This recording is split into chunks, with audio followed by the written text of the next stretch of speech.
This program on investing under regulation crowdfunding is not investment advice. Rising with the crowd, power unbound, change makers lead where hope is found. Superpowers for good, shaping the fate. Investors and dreamers open the gate. SuperCrowd stands loud, proud and true, building tomorrow for me and you. Welcome to the SuperCrowd presents the Superpowers for Good quarterly live pitch for the second quarter. Oh my gosh, have we got a great roster of companies for you to consider tonight. These are all some of the premier issuers raising capital from the crowd right now. You do not want to miss 1 minute. Grab your popcorn and let's get ready for a great session. Let me just share a couple of things here. Tonight we have with us 4 companies. The 4 companies are Name Coach, Neopenda, RISE Robotics, and Siren Biotechnology. These are all extraordinary, high impact investment opportunities for all of us to consider. I am thrilled and excited to be able to introduce you to such great companies. I want to thank and acknowledge our producer, Chandan Saha. He's an amazing part of the team and really is doing so much behind the scenes. I just can't thank him enough. I want to acknowledge his important role. I also am thrilled to introduce you to our judges. It's the same judges we had last quarter. I think they've been with us a couple of quarters now. All of them active investing professionals in the crowdfunding space. We just couldn't be more privileged. There are no better investors in this space than these 3. They're just phenomenal. Leah Bollier-Gautreau is the impact investor expert at King's Crowd, and she has just been a phenomenal proven resource in this community. She is recently completed a degree from UC Davis, an MBA, and she is phenomenal. She is phenomenal. Then we have Woody Neese, Sherwood Woody Neese, and he's an entrepreneur, proven executive. But Woody was there when crowdfunding was born. He led the effort to get Congress to pass the law that now governs regulation crowdfunding. He was invited to the Obama White House for the signing ceremony. He is one of the real OGs of crowdfunding and now manages a fund that invests via regulation crowdfunding. Holy cow, what a privilege to have Woody on the show with us. And then Paul Lovejoy. Paul recently completed a 366-day year of investing every single day in a deal like a crowdfunding deal. An amazing accomplishment. What he's learned. He is a registered investment advisor who helps people build crowd-funded centric portfolios that deliver real great returns with an impact focus. Oh my gosh. These are just phenomenal people. Now, we've got a couple of things going on that are really special. Today, we'll hear from each one of these 4 companies. Our experts will grill them. And as they do, you'll have an opportunity to submit your questions. I encourage you to do that. Just visit s4g.biz/question to submit a question, and you'll be able to ask your own questions of the issuers today during the show. It'll all happen live, right? You leave your email address. If we don't get to your question, we'll give it to the issuers to follow up with you so that you can still get your question answered. But we'll try to answer as many questions as possible. If you're watching by any chance, via YouTube, LinkedIn, or Facebook, you can also submit your questions in the comments. Then we have something really special tonight. For the first time ever, we're really excited. We're going to have a private investor session where you can join. There's no cost to join. If you are interested in investing in one of these businesses, join us afterward. Just visit s4g.biz/investor, and you can join us for this private session afterward and have an opportunity to visit one-on-one with each of the founders and ask them the hard questions that maybe didn't get covered during the live stream. So all these great things. We're just super, super excited. And we are really excited to kick this off. Now, to give us just a minute to pull our act together here, we're going to share our sponsor messages, and then we'll be right back and we'll kick off with our first pitch, Name Coach. You don't need a pitch deck. You need a following. Because in this era, the crowd is the capital. Raise from your fans. Turn customers into shareholders. Launch your round on your terms. Dealmaker. Equity crowdfunding for the new era. Digital Niche Agency is the top investor acquisition agency. DNA has helped founders raise over 9 figures via regulated investment crowdfunding with a 3-pronged strategy using digital advertising, content marketing, and strategic outreach. Book a call today. SuperCrowd 25, where innovation meets impact. 18 hours of live content, 5 platforms, 1 global audience. Join the largest event for regulated investment crowdfunding. Live pitches, expert panels, real change. August 21st and 22nd. Scan the code or visit the supercrowd25.com to register free today.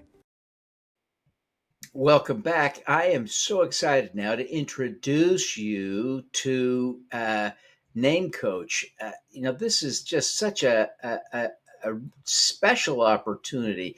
Praveen Sonpal is the CEO, and he is really an impressive guy. I'm so intimidated to just hang out with these founders today.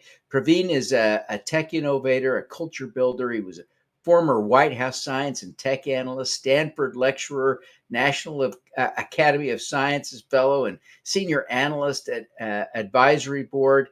He's got a Harvard degree, a Columbia degree, a Cambridge degree, a Stanford degree. I don't know where he didn't go to school. My good heavens. What an impressive guy. Let me now turn the time over to Praveen. Welcome, Praveen. We're thrilled to have you. Let me get my act together here. We'll get this going. Let's see. Where'd I hide your slides, Praveen? Let's see. I'm not seeing them. Oh, they're there. Sorry, my bad. Okay, go ahead. Take it away. Awesome. Thank you so much for that very kind intro, Devin. And hi, everybody. My name is Praveen. I'm the founder and CEO of Name Coach. First, thank you to everyone for being here today. I'm thrilled to have this opportunity to talk a little bit about what we're doing to help both people and AI turn everyday interactions into moments of meaningful connection and belonging, starting with one simple but consequential idea, which is that people love to hear their name said right. So you may not have heard of the voice conversation space, but it's an astoundingly big one, and it's just getting started. Grammarly became a $13 billion business by helping people write. And as the founder put it, just a little improvement there has potential impact in the trillions. And yet, over your lifetime, for every 1 sentence you write, you'll speak 25. And the number of times people mispronounce names is a staggering 30 million times a day. Name Coach is the solution. It's AI-powered audio pronunciation buttons and written phonetics that are integrated directly into the tools you use every day, making it way easier to both learn and remember how to say names. This is just a feature, but we're already helping over 400 customers across many sectors have meaningfully better interactions for lots of different use cases, from helping with student experience at Stanford to creating a culture of belonging at Travelers Insurance, to helping improve CSAT and sales and customer experience at NetJets. And the key to our success is 4 years of award-winning data science, constantly leveraging the latest in voice AI, and fine-tuning with the world's largest data set of user-curated pronunciations. So you can get the right pronunciation tailored to the person you're speaking with every time. And with just these first products, we're already at over 4 million in ARR with a gross margin above 90%. That's on par with the best-in-class SaaS companies. And as we rapidly develop new projects and features, like our recently launched Name Coach AI for commencements, where we're helping with helping them not screw up names, we have a clear strategic path to 5xing our revenue over the next 3 years. And this is perhaps surprising, but based on a bottoms-up analysis of our contracts and the ubiquitous demand we have across all kinds of different use cases and sectors in our pipeline, there's an $11 billion annual opportunity here. Corporate HR buyers alone, as an example, represent a $2 billion opportunity, with closed annual contracts currently ranging from 5 to 100K, with contracts up to 2 million in the pipe. All that said, we know that as things are quickly evolving in this new AI-first world, the key to creating value for customers and to multiplying enterprise value for our stakeholders is going to be in hard-to-replicate data, data pipelines, and data cycles. So we already integrate with major platforms like Salesforce and Canvas. And as we become ubiquitous across every category of communication tool, our users provide even more verification data, which trains our system to be the absolute best in name pronunciation, which then delivers even more value to more users across more platforms. And this virtuous cycle continues. But it's not just these communication platforms where we're getting a lot of demand. Recently, we've seen a lot of demand from voice AI applications as well as AI infrastructure platforms. So these folks are all saying that AI systems are getting names wrong, and that's become a big pain point for them. So that's become a huge opportunity for us as well. And what's really cool is that by solving this specific names problem, we become incredibly well positioned to help with voice interactions in general. Everything from teaching voice AI the right way to say cross-cultural phrases, to helping people make the proper cultural greetings. In this example on the slide, our future expanded AI is telling a user to wish someone an Eid Mubarak when Eid is coming up. Now, I can't take credit for this kind of strategy. It's one that category-defining companies like Grammarly have used to become undeniable market leaders in their spaces. And much like Grammarly went from a very narrow focus on simple grammar and spelling initially to a much broader focus on writing excellence in general, we're going to leverage our market position with Name Coach sitting everywhere voice interactions are occurring to keep expanding our service offerings, enabling more meaningful and more respectful and more identity-aware communication for both humans and AI. The team building all this is certainly includes some of the best and brightest from academia and industry. But more importantly, we all share a very, very deep commitment to this mission. And we're proud to have seasoned investors backing us, who've not only invested in truly iconic companies, but also believe in our mission and our vision. And so with that, I warmly invite you to join as well and help us build the future of meaningful connections. Thank you. Wow, great pitch. Thank you so much. Let me bring in our judges now to help us have this conversation. This is, wow. Leah, why don't you get us started? Did I lose you, Leah? Let's jump to Paul. Paul, get us started. Yeah, okay. So you built the world's largest database on how to pronounce people's names, which sounds niche until you realize you're basically creating the phonetic foundation for every voice AI system that will ever need to talk to humans. As Dale Carnegie said 90 years ago, that a person's name is the sweetest and most important sound in any language. So I love that you're solving such a fundamental respect and inclusion issue.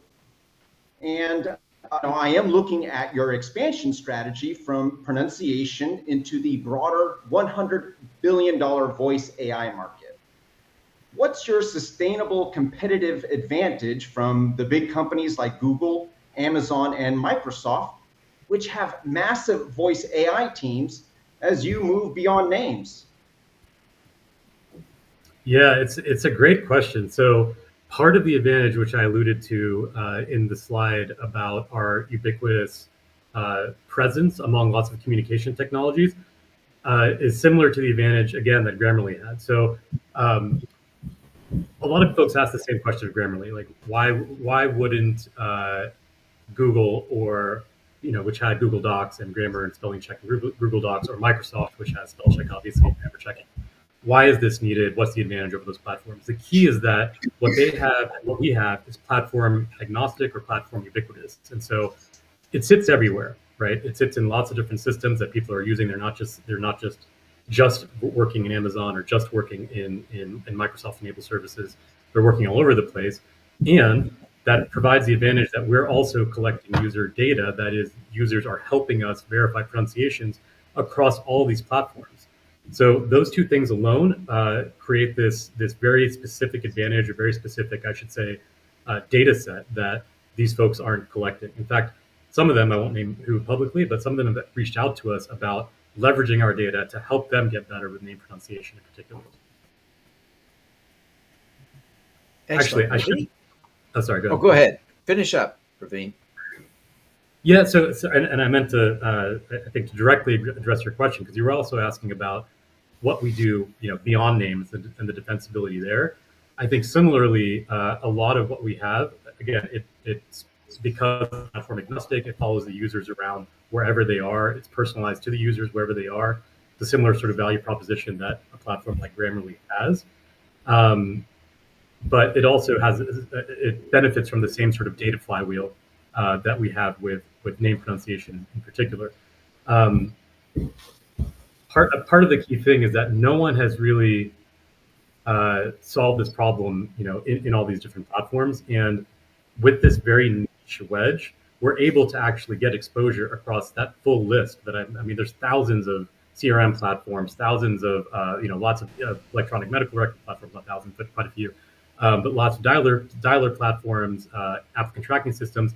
Every one of them can use our system, have a little name coach pronunciation, widget in there.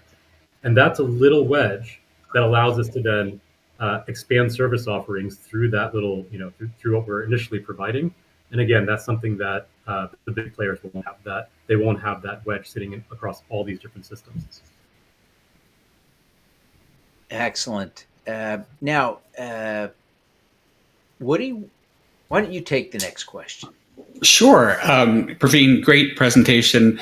My last name is Nice, but people often say nice. Now, that's a small thing, but hearing your name said wrong over and over can wear on you. So what Name Coach is doing, it really does make inclusion tangible. It is a simple fix, but with a deep impact, and it's one that I personally get. So kudos to what you've developed here.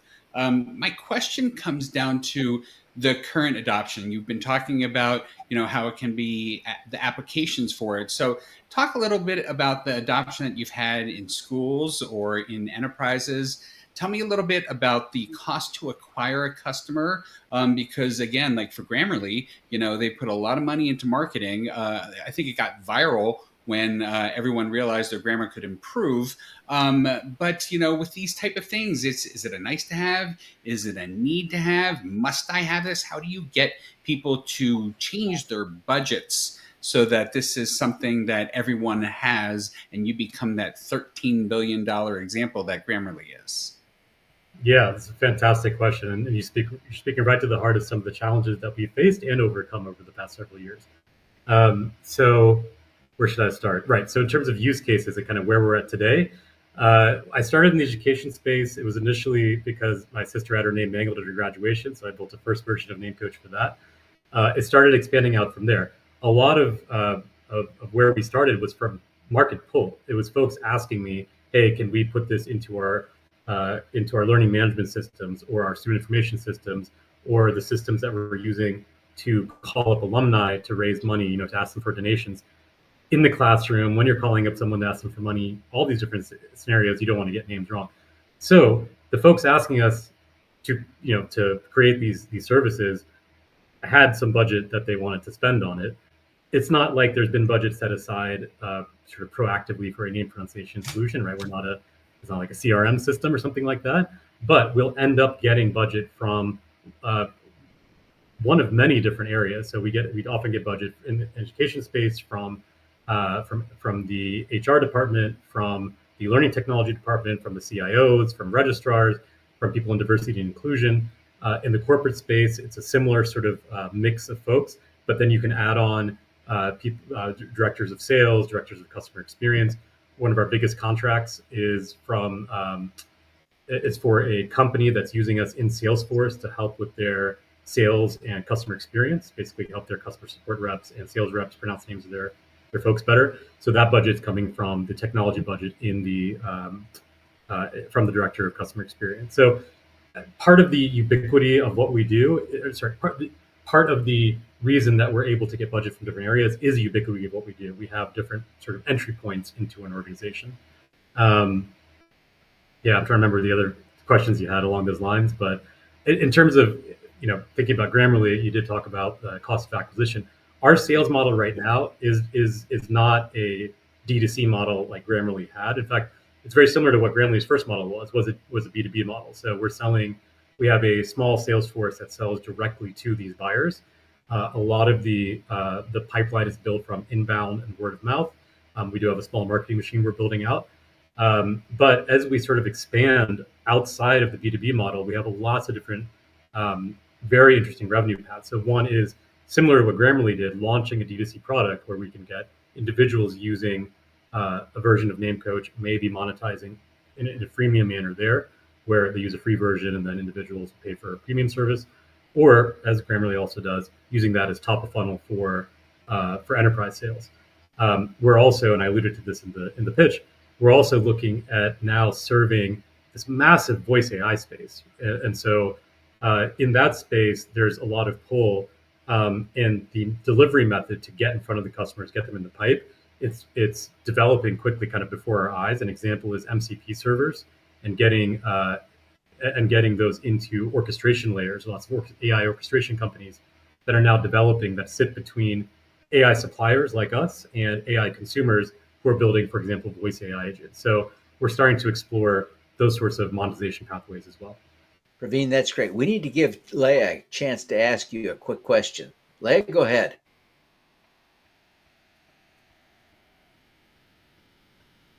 Leah, can we hear you? I'm afraid we've lost Leah. I don't know what happened. Leah, if you can hear us, let me invite you to log out and log back in. The classic reset. We'll get you in for our conversation with the next folks. Praveen, I think you're doing some remarkable work. And, I'm curious, though, about the fundamentals. How does the technology work? How are you able to, find every name? I'm constantly running across, in my effort to support diverse founders, I'm constantly running across diverse names. How do you get them all? Yeah, it's another fantastic question, another challenge that we've faced over the years that we have uniquely solved, or let me say uniquely solving. It's never done. And I'll be very upfront about that. It's never done because by the best estimates, there's 30 million names in the world, and they're changing too. There's new names that develop, new ways of pronouncing names. So what we've built is, as I kind of alluded to in the pitch, it's a data flywheel where we're putting out the best that exists for our users, and they're correcting for us, right? It might be users correcting the pronunciation we recommend for their own name, or correcting pronunciations we're recommending for the name of someone they're going to talk to. It's a key element of how we continue to stay ahead, how we learn how the system learns new names, how the system predicts names. The other critical thing is that because of our very specific focus on name pronunciation, we have a data set that is very unique. It includes, for the sort of data nerds among us, triplets, which are audio paired with hand-curated phonetics that we've developed over the years, paired with the text name. That's a very unique data set, which has allowed us and allows us to continue building this very strong recommendation system, prediction Fantastic. system. Fantastic. Let's give Leah a chance to ask very quickly. Quick question.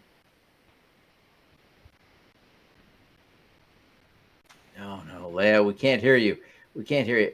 We'll work on this, Leah. I apologize. I'm not sure what the system has done to eat your audio, but yes, we're hearing you now. Thank you. I'd like to learn more about the potential of your API in terms of growing your business. Yeah, so I mean, I interpret the word API broadly, including things like the new MCP servers that are allowing folks like us to provide data or services to other AI applications or other AI providers. But broadly speaking, the way I think about this is it's similar to sort of what Twilio or what Stripe did, which is they made their core technology available via, for developers essentially, so that any platform who, in Twilio's case, wanted telephony could just very quickly implement telephony. Same with us. Any communication platform among the thousands out there in applicant tracking systems, CRMs, dialers, et cetera, that want name pronunciation can use our API to quickly implement it, as well as now any AI, voice AI agent, any voice AI provider, model provider, things like that. Fantastic. We've got a little overtime. We didn't see any questions come in for Name Coach from the audience, but let me remind you folks, you are all, I know there are thousands of you out there. You are all invited to ask questions. You don't need a special license or special permission. We would love to see questions from you either in the comments on social media or via our form online. Anyone can use it. I want to encourage you to visit the WeFunder page. You can get there with our short link at s4g.biz/name. That'll get you right there to the Name Coach investment page. I encourage you to check it out and give it every consideration. This is an extraordinary business. Praveen's doing amazing things. With that, we're gonna take a short break, but we'll be back in 60 seconds. Your community isn't just support, it's capital. It's belief, loyalty, and dollars. Turn your customers into shareholders. Let them own a piece of what they helped build. Grow together. Stronger, louder, funded, deal maker. Digital Niche Agency is the top investor acquisition agency. DNA has helped founders raise over 9 figures via regulated investment crowdfunding with a 3-pronged strategy using digital advertising, content marketing, and strategic outreach. Book a call today. SuperCrowd 25, where innovation meets impact. 18 hours of live content, 5 platforms, 1 global audience. Join the largest event for regulated investment crowdfunding. Live pitches, expert panels, real change. August 21st and 22nd. Scan the code or visit thesupercrowd25.com to register free today. Welcome back, everyone. We're thrilled to have you all here. This is such what a roster that we've got. We just heard from Name Coach, CEO Praveen Shambhag, and now we're shifting gears. We're going to talk to Sona Shah of Neopenda. What a phenomenal company this is. She has a technology that just blew my mind when I read about it and saw it for the first time. Her technology is really helping save lives. I mean, if you're looking for impact with your investments, it's hard to imagine greater impact than what she's doing. She is the CEO and co-founder of Neopenda. It's a health tech company advancing life-saving innovation in underserved health systems. With degrees from Georgia Tech and Columbia and a background in biomedical and chemical engineering, Sona leads the way. She's all that in a bag of chips, people. That's what she is. Let me turn the time over to Sona. Sona, welcome. Let's get your slides pulled up here and we'll reset. I'm going to hide myself and you.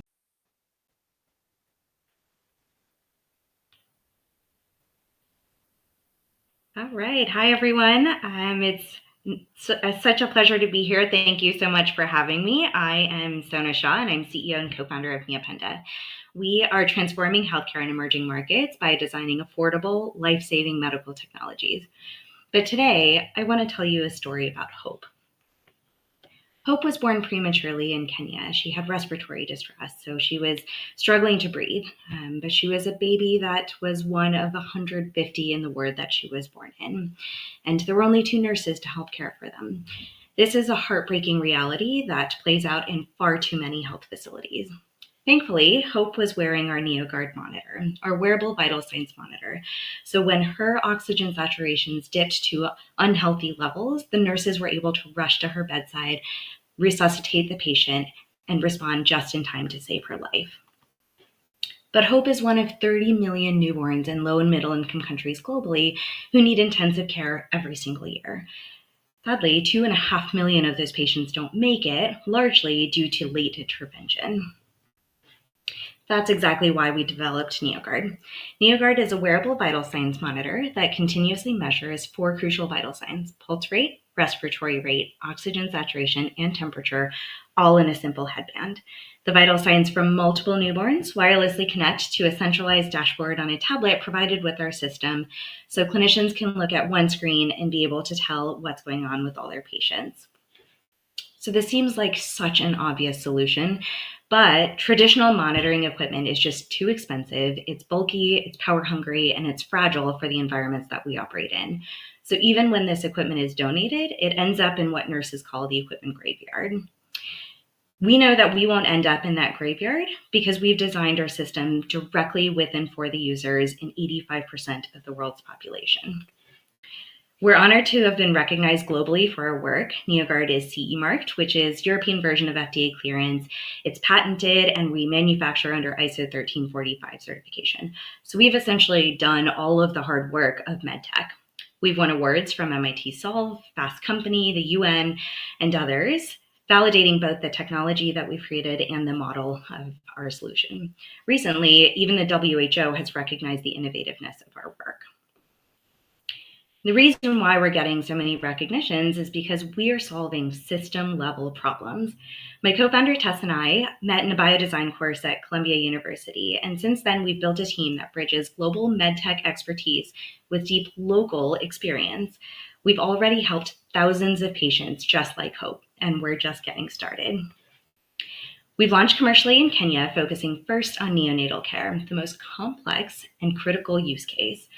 But we often get asked, is there really a viable market in Africa? Our answer is that it's a resounding yes, because in Kenya alone, there are 13,000 health facilities. Yes, 13,000 health facilities that are actively seeking cost-effective, reliable tools, just like NeoGuard, that can help improve patient outcomes and reduce the clinical burden. We know that there's a market because we've already sold to 45 hospitals. Our model works because our solution fills an urgent need, it's priced appropriately, and it delivers immediate value. We sell NeoGuard in packages of 5 to 15 wearable devices, and we sell at over 50% gross profit margins on every package.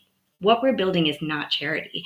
It's a business with a strong foundation in real demand and long-term growth opportunity.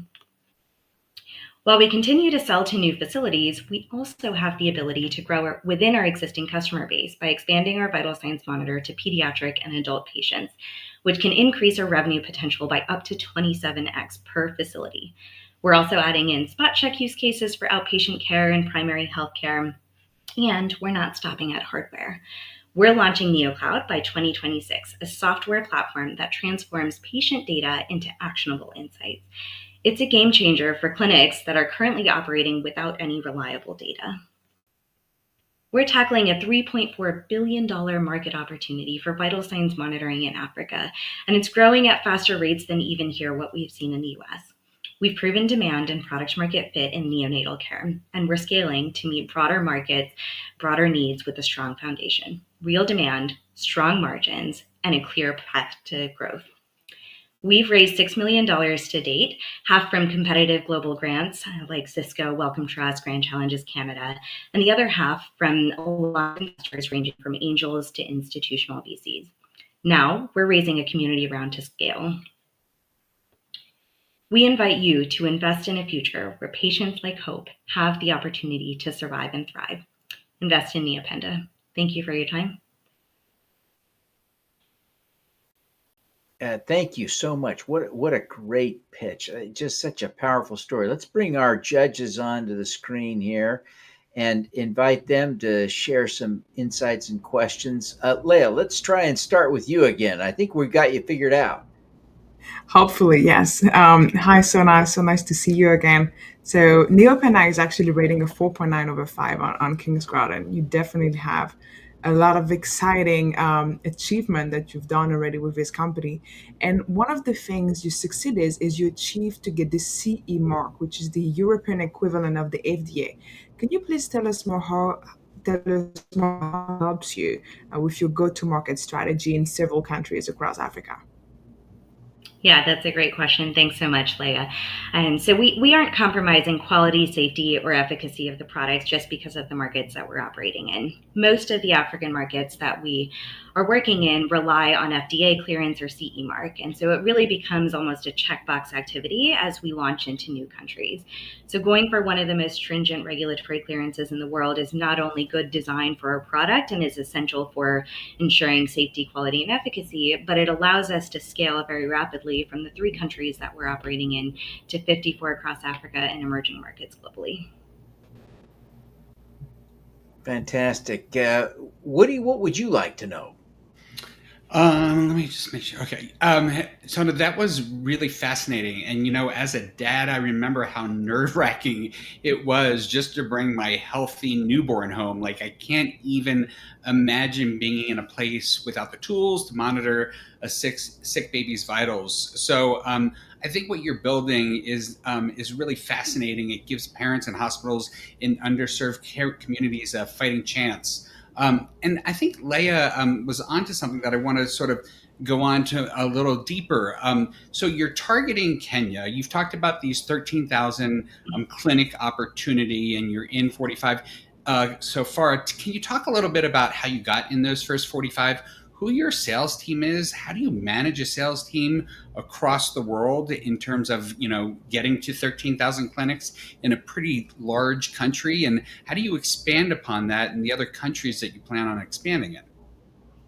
Yeah, also a great question. So the innovation of our work is not just in the product itself. That's one component of it. But in the markets that we operate in, there's no playbook. We're creating that and innovating it. So there's equal innovation in the product and our business model and commercial strategy. We actually started out in Kenya with a distributor-led model. They've got all the networks, they've got the connections, but they also have 100 products plus that they're selling. So in late 2023, we actually switched our business model to a direct sales model to these hospitals. We started out in private sector where there's higher purchasing power, less bureaucracy. So it's a lot easier for us to get into these facilities. As we started to gain traction in that space, we started hiring more sales freelancers, and we started getting the interest from public sector. We signed our first county government order in Q1 earlier this year, and now we're pitching to a group of 14 county governments. So when we're thinking about how do we scale across Kenya, it's twofold, essentially. The first is continuing to knock on the doors of these hospitals, doing our direct sales model. We've identified 9 sales regions. We're currently in 4 out of those 9, but we've received a grant from Grand Challenges Canada to scale up our sales force across the country. The second way that we're scaling is by leveraging the relationships that we do have with county governments and NGOs for bulk ordering. So we don't necessarily have to go individually to these 13,000 clinics. We can leverage large channel partners, which may include distribution partners as we continue to scale, but we don't rely on those distribution networks because we've already built our own. As we start to look beyond Kenya, every country in Africa has its own unique model, but there are so many similarities and differences between them. So what we're doing is creating a playbook based on 3 countries that we're operating in right now: Kenya, Uganda, and Ghana. Kenya is our primary market, but we've also launched in Uganda and Ghana. As we scale across these countries, we'll learn what those similarities and differences are. it's not the product that we're worried about. We've designed it for the lowest levels of infrastructure.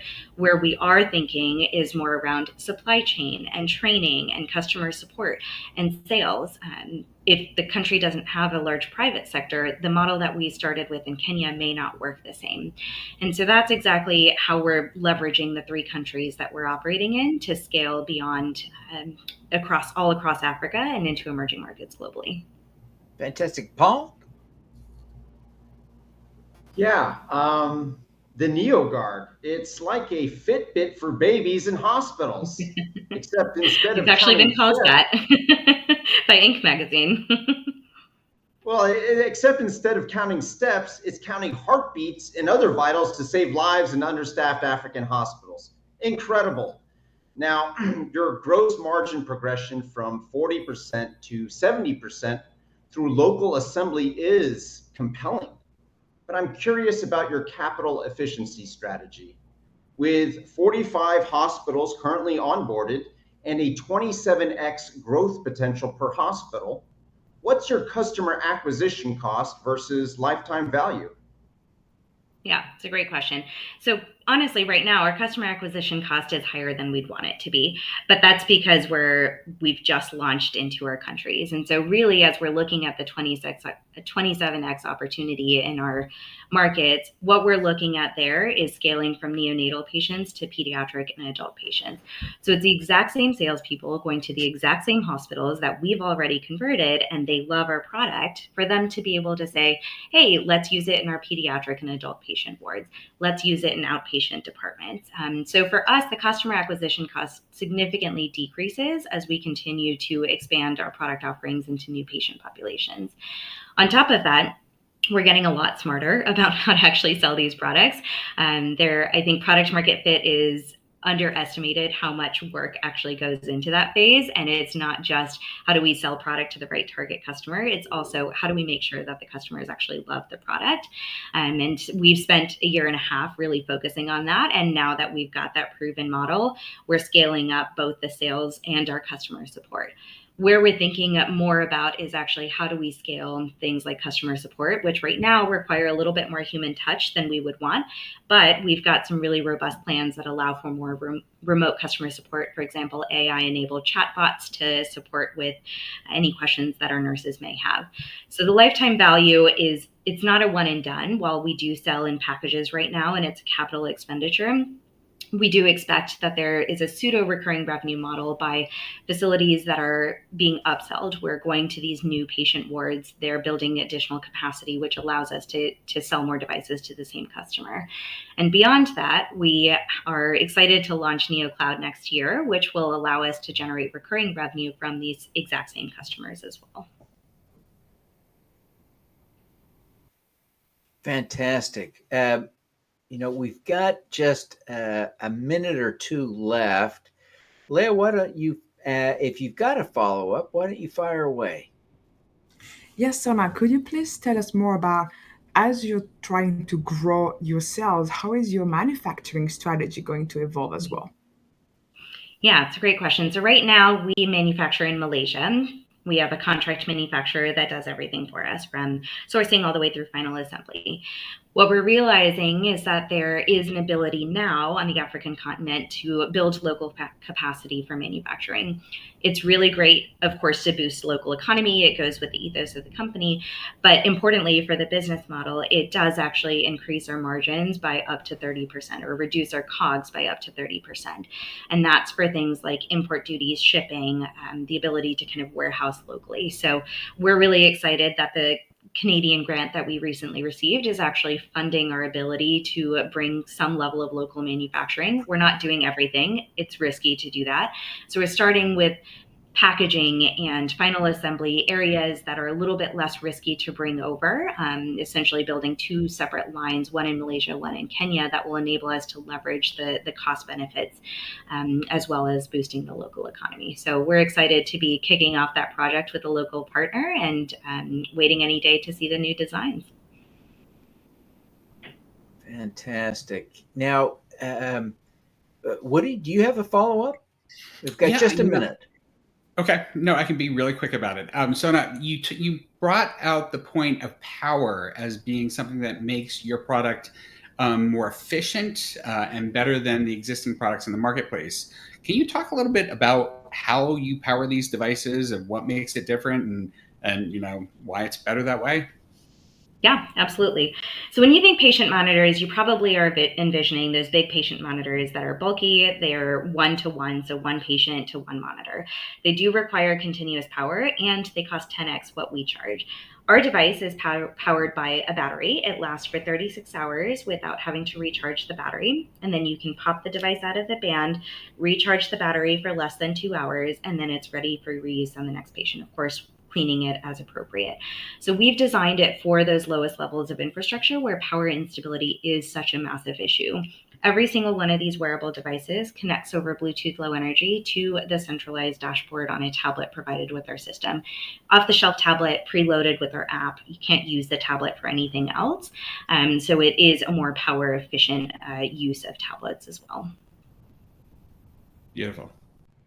That's great. Well, listen, everyone, I want to really encourage you to take a minute to visit s4g.biz/neo, and that'll take you straight to the WeFunder campaign for Neo Penda. And let me tell you, what a compelling story. What a high impact story. The economic potential. I mean, all of it just comes together for me in this one. Very exciting. I encourage you to check it out and consider seriously investing in this deal. We're going to be right back in just a minute, and we'll be talking to Hiten Sonpal. Sonpal, he is the CEO and founder of RISE Robotics. And this one's going to blow your mind too. It's just one mind-blowing experience after another tonight. So stick around. Don't pitch another VC. Pitch your people. The ones who get it. The ones who want in. Keep your vision. Keep your cap table clean. Own your raise. Every step, every share. Raise with Dealmaker. This is capital on your terms. Digital Niche Agency is the top investor acquisition agency. DNA has helped founders raise over 9 figures via regulated investment crowdfunding with a 3-pronged strategy using digital advertising, content marketing, and strategic outreach. Book a call today. SuperCrowd 25, where innovation meets impact. 18 hours of live content, 5 platforms, 1 global audience. Join the largest event for regulated investment crowdfunding. Live pitches, expert panels, real change. August 21st and 22nd. Scan the code or visit thesupercrowd25.com to register free today. Welcome back, everyone. I just don't get to have more fun than I have at our quarterly live pitch. And wow, nothing's disappointing tonight. It's just an amazing, amazing session. We just heard from Sona Shah, CEO and founder of Neopenda. What an amazing company, saving lives in Africa, especially, potential to go global. And now we're going to shift gears to talk to Hiten Sonpal, who is really just, again, he's going to blow your mind. You're just going to be blown away by what he's got going. He is the CEO of RISE Robotics, where he leads the charge in replacing hydraulics with efficient, electric-ready actuators to power the next generation of mobile industrial machines.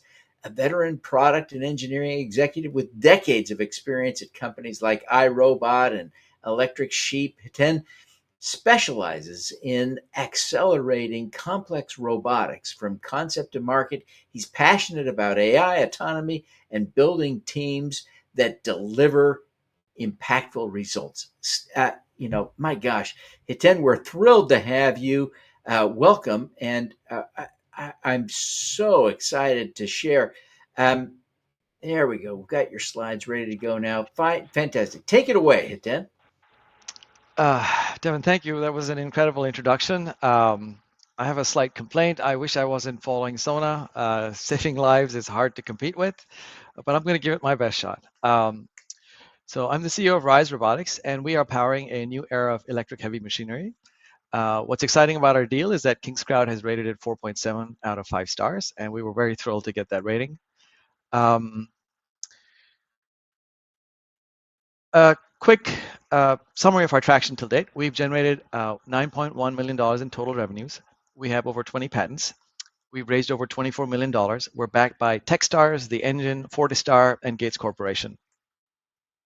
The problem we're trying to solve is that heavy machinery is expensive to operate. A substantial amount of money is spent in diesel costs. Most of those costs are wasted in the hydraulic system. In addition, all of that diesel creates a lot of carbon dioxide, which in many countries costs in carbon credits. And then finally, hydraulic systems leak, requiring a lot of maintenance, but they also require remediation when they get into the ground, which adds further to the cost of operating these machines. Till date, no viable alternatives to this system have existed until today.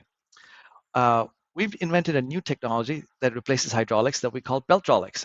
And what we've done is we've taken hydraulics and we've taken the oil out of those cylinders and we replaced them with pulleys and belts. These belts have existed for only 2 decades. So they're very, very new technology, but they're very similar to the kinds of belts you have in tires and in the timing belts in your engine. So they last for a very, very long time. They're also used in elevators now, so they're safety rated. And that's what the inside, if you look at the top of the picture, you'll see what the inside of one of our cylinders looks like. And at the bottom, you get a sense of what the outside looks like. It just looks like a standard linear actuator. What this technology allows us to do is build machines that have half the operating cost. They generate twice as much revenue, they have significantly lower maintenance, and they're teleoperation and autonomy ready. And that's because the core beltrolic technology is 3 times faster, 3 times more efficient. It's 100% fluid free and 100% electric. Of course, it's also 100% digital, so you know exactly the forces that are being experienced by the actuator. And one last thing, it is strong, right, to power these heavy machines. So what you see on the right-hand side is a device that we built for the Department of Defense. It has a cylinder that generates 50,000 pounds, foot-pounds of force, and it's actually lifting a block of concrete that's 7,000 pounds. We entered and won the Guinness World Record for the world's strongest arm prototype because of this arm.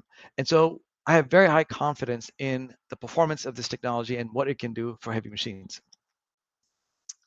I joined RISE Robotics to shepherd it through its next phase of growth. I spent most of my career at iRobot Corporation, where teams that I led shipped over 9 million units and generated over $2 billion in revenues.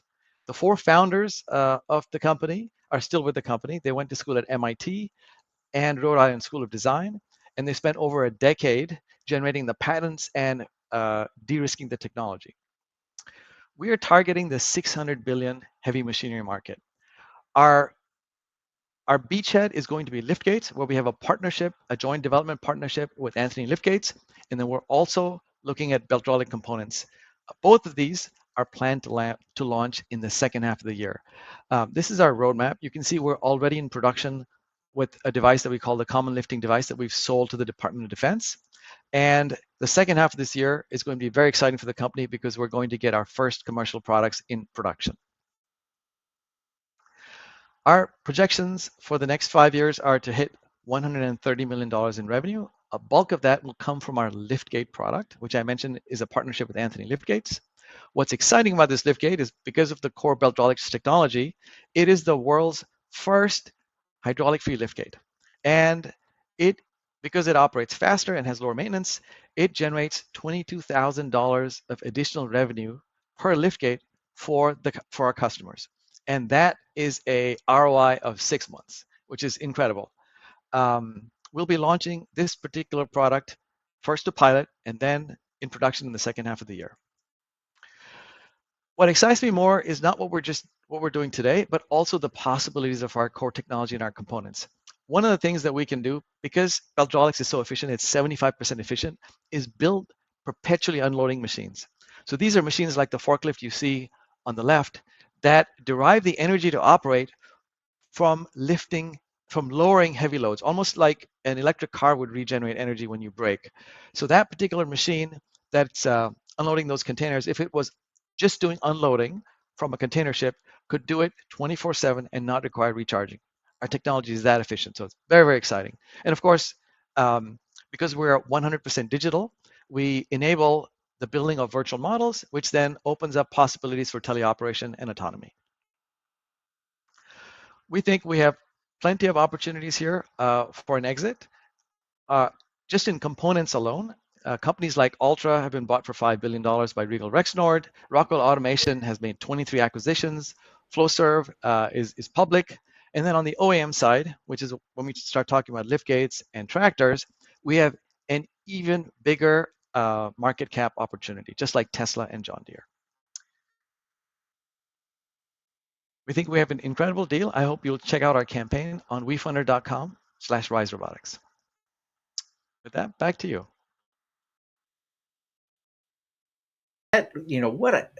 This is one of those things where if you didn't see it, like you wouldn't believe it. It's just so impressive. It's like science fiction. Let's bring in our judges. I'm sure they're excited to ask you some pointed questions. Let's get started with you. What do you want to know? Oops, we can't hear you. Let's see what's going on. That was me. There you go. I didn't want to speak out of sign. Okay, so I live in Denver and drive past construction sites really on a daily basis, and my kids love watching diggers and cranes.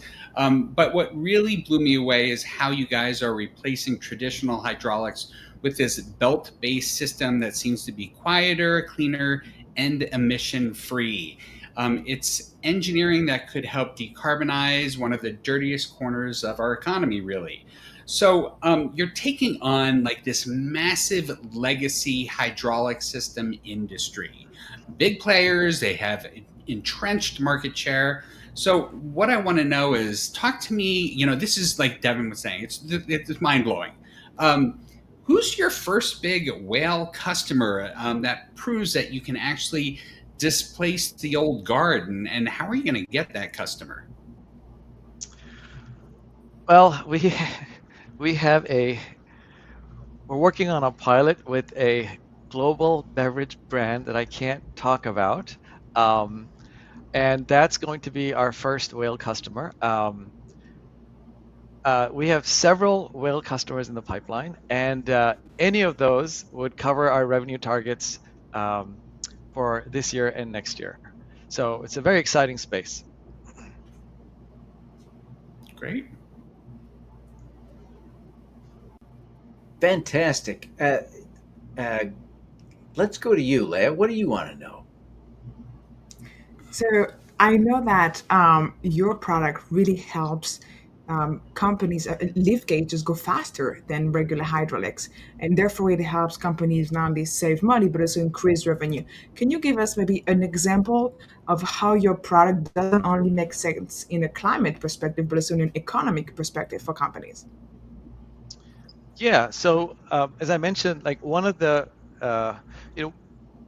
so we've done several customer interviews with lift gates, and we've talked to them about the product and what their challenges are, and the answer is always predictable. When I ask them, what are your challenges with your current systems, and they keep saying, I actually ask for their top 3 problems, and they usually say hydraulics, hydraulics, and hydraulics, right? So first of all, it's inefficient, so it costs them a lot more in gasoline. And then on top of that, anytime it leaks, they have to clean it up, and so there's a mess, and it's expensive. And so those are sort of 2 cost areas that we focus on when we talk to folks is, hey, you can save more money, and you can reduce your remediation costs, and you can reduce downtime, and so on and so forth. For me, the climate benefits come second, because I think describing the customer value creates a lot more pull. I'm also personally excited about the climate benefits, but the customers are more excited about how we make them money and how we save them money. Fantastic. This is exciting to think about. Let's see, Paul, we didn't go to you yet. Paul, what do you want to know about this one? Yeah. So a Guinness World Record for strongest robotic arm prototype. Apparently, when MIT engineers get bored, they build robot arms that can lift pickup trucks. So I am going to ask a bit of an uncomfortable question. And my intention isn't to put you on the spot. And I want to let you know that I'm not holding you responsible, but new technologies bring new consequences. And sometimes it's unintentional consequences. And your technology is clearly revolutionary for making heavy machinery more efficient and electric, which is amazing for the environment. But I'm wondering about the broader impact on workers. As you automate these machines and make them AI ready, what's your plan to ensure that the human operators whose jobs might be displaced are retrained or transitioned into new roles? And one of the things that's exciting about teleoperation and autonomy, which will take a long time, but the semi-autonomous operations that can start sooner, is that it actually extends the life of the workforce. I was recently speaking to a founder that built an automatic road laying machine. And he was telling me that typically the machines that are used in spaces like that are hard on the body. And so most workers end up retiring at 55 because their bodies just can't take the work and the shock and the jolting and so on. And once they were able to automate some of those capabilities, they were able to extend the workforce from 55 years to 65 years. And these folks felt like they continued to have purpose. They could continue to earn money. They could continue to increase their retirement savings and so on. So there is um, there's a demographic shift happening where there is a worker shortage that's coming. And so I think this technology is going to be critical to find ways to extend the working years of the workforce that we already have. So I see that as a net positive. What I really like about teleoperation is finally blue collar workers can also work from home. Sick kid, okay, I'll work from home. I'll do my job at a computer screen just like anybody else does. So I'm really excited about that as well. Awesome. Fantastic. Now, let's see, did we get to everyone? Let me just check the clock here. The time is just screaming by, but I think we're going to have a chance, Leah, for you to ask a follow-up question. Is there anything else you'd like to know? Yes, I know, Hiten, that you're going to manufacture your first liftgate thanks to a partnership with Anthony Liftgate. Can you tell us more about that partnership? What are the advantages? How is that going to help you bring your product to market faster? Yeah, so usually, and I've been in robotics for over 3 decades now, and I've seen sort of very similar failure modes for a lot of startups. And those failure modes typically are that a company that's doing something new will decide that they want to build some legacy instrument, automated or roboticized or improved in some substantial way. And they'll get into it and not realize all the learnings that a legacy company that's in this space has learned over decades. So Anthony Liftgates has been building liftgates for over 40 years. They're a family-owned company.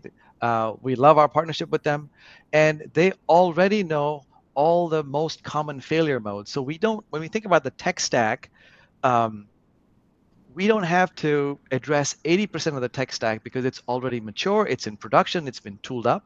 We just focus on the 20% that's high tech and that adds value. And that substantially de-risks getting the product to market and having it be reliable from day one.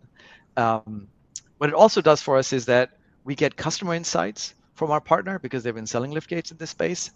And we get economies of scale because our liftgates look very similar to other liftgates that they're making for other customers. So we get a vast number of benefits from partnering with someone that's already an OEM in this space and helping us white label their product and get it out to market.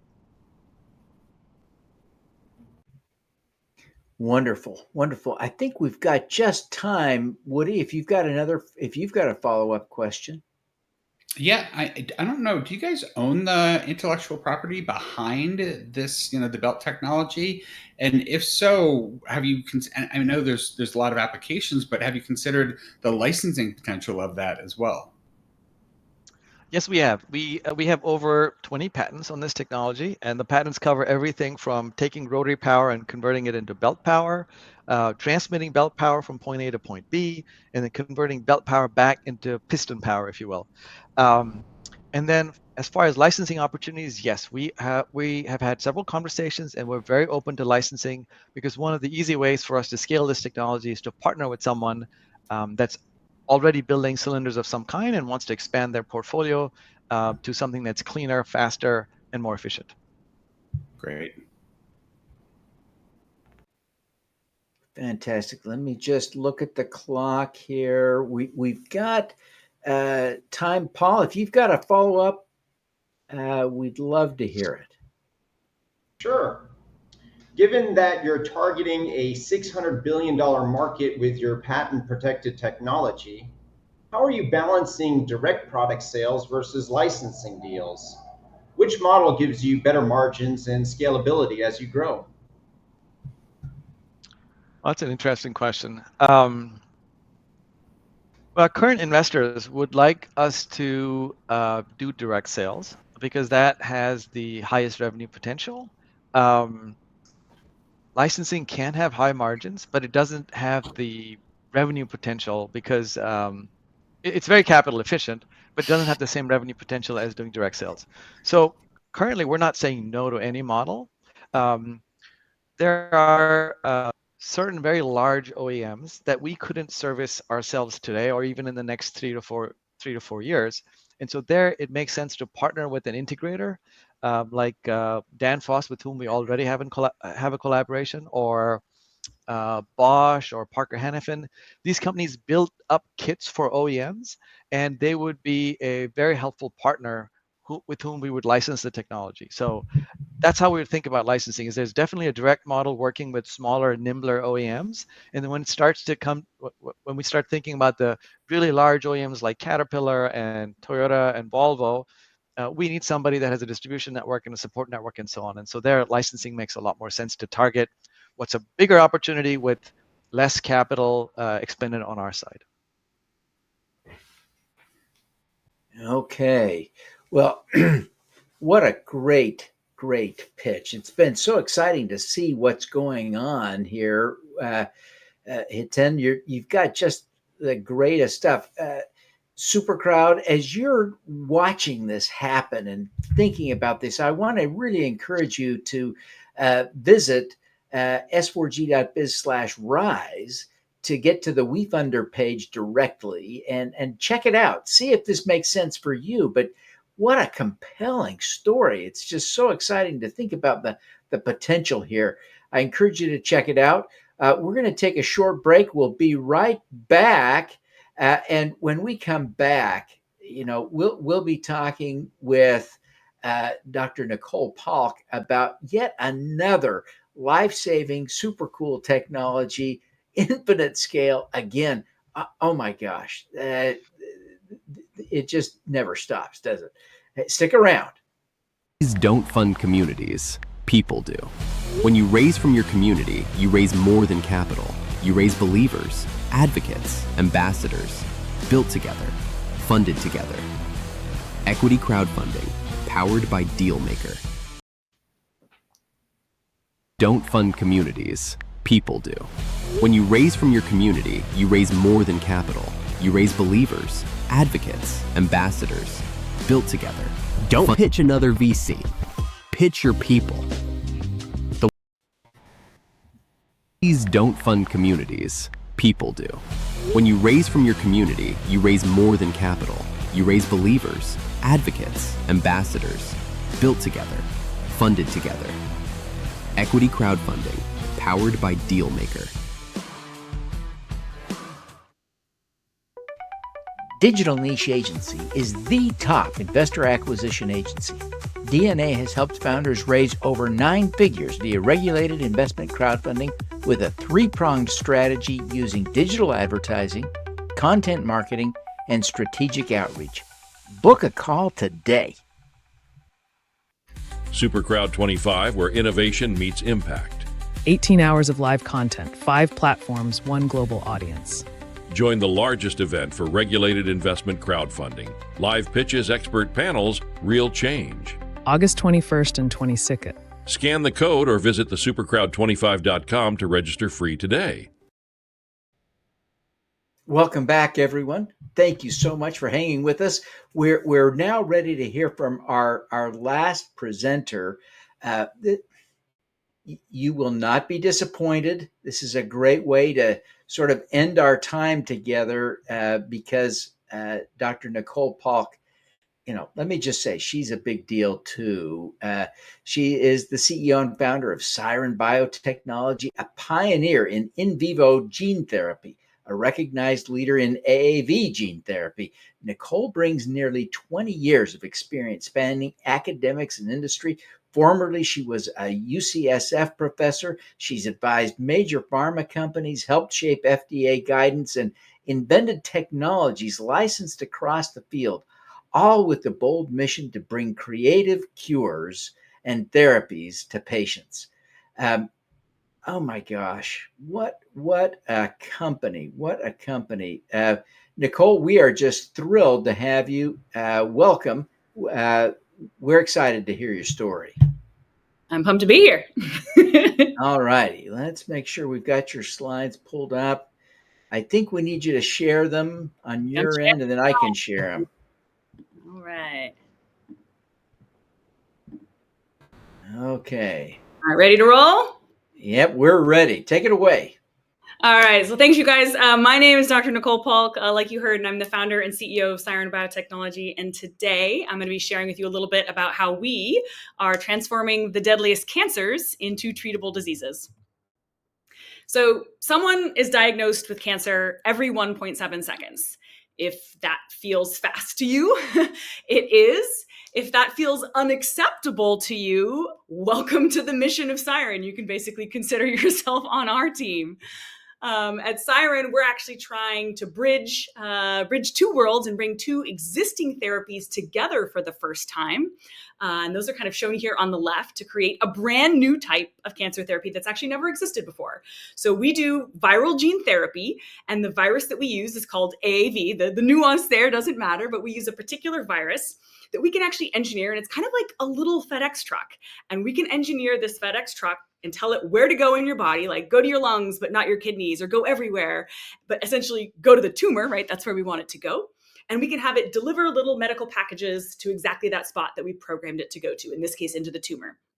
And the special medical packages that we have it delivering are what's shown in the middle there. These are proteins called cytokines, and these are anti-cancer molecules that your body actually already makes and already uses to fight cancer, but that can sometimes get turned off or not be strong enough at the site of the tumor once that tumor gets large. And so we can actually use viruses, again, programmed like little FedEx trucks, to deliver these things to the site of the tumor and express to actually destroy those tumor cells. And we're calling this new kind of class, this new modality, AAV immunogene therapies. And we decided as a company that we were actually going to go after a very large market, the brain cancer market first. For example, about 26,000 Americans are going to receive a brain cancer diagnosis just this year in the United States. And unfortunately, the survival of these patients with the most common form of brain cancer is only 1 year. So we knew that the need was massive and we needed to get started. But how do you actually test a drug that's meant for human brain cancers before you're allowed to put them in humans in a clinical trial, right? How do you actually do that? And I'm actually going to explain it because I think this is really important to understanding how this works. We can take a tumor from a human patient, from their brain, right, when you're going to get a biopsy or a resection, and we can take that tissue that was going to be thrown away, and we can engineer those tumor cells to actually glow like the bioluminescent algae you may have seen in the ocean when you were on vacation. And we can take those glowing tumors and we can actually transplant them into the brains of a living mouse and create a little mini human tumor inside of the brain of that living mouse. And then using very special imagers, we can watch those tumors grow and shrink in real time. And I'll actually show you that imager on the next slide. And then we can come in and we can actually give those mice our drug. Our drug's called Siren 101, and look to see whether or not it actually improves the survival in these animals and what it does to the tumors. right? So what does this actually look like? I'm actually going to show you a video. Let's hope it works. It does, right? So what does this look like? We can take a mouse that is alive, that we put on a little warm platform, and then we can hit it with those little blue beams of light. And those blue beams of light will be absorbed by that special glowing tumor I just told you about that's kind of schematically shown here in the middle.